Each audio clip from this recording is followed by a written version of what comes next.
नमस्कार मित्रमैत्रिणी. आई एक न संपणारं अस्तित्व.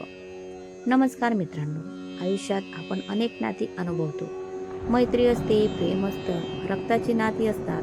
पण या सगळ्या नात्यांच्या पलीकडे एक असं नातं असतं जे आपण जन्माला येण्याआधीपासूनच आपल्याशी जोडलेलं असतं. ते नातं म्हणजे आई. कधी विचार केलाय का, आई हा शब्द उच्चारताच मनात एक वेगळीच शांतता का मिळते?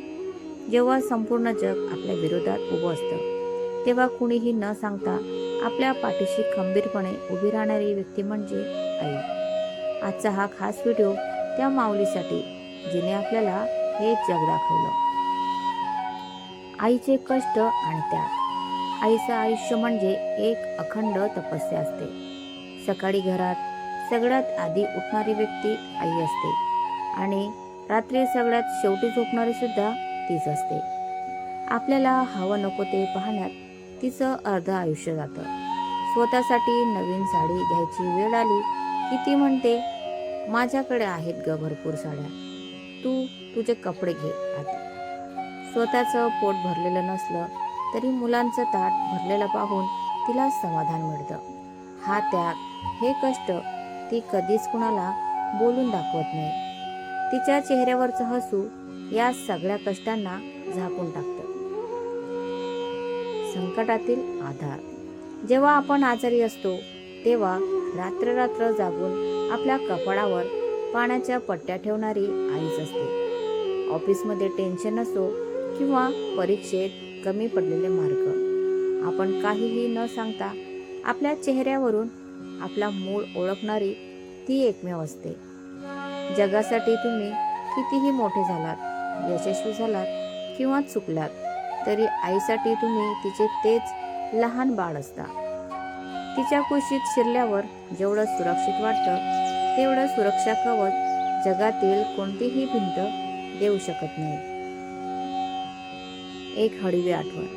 कुणीतरी खूप सुंदर म्हटलंय, स्वामी तिन्ही जगाचा, आई विना भिकारी. आणि हे खरंच आहे. घरात आई नसेल तर ते घर फक्त भिंतीचा सांगाडा वाटतं.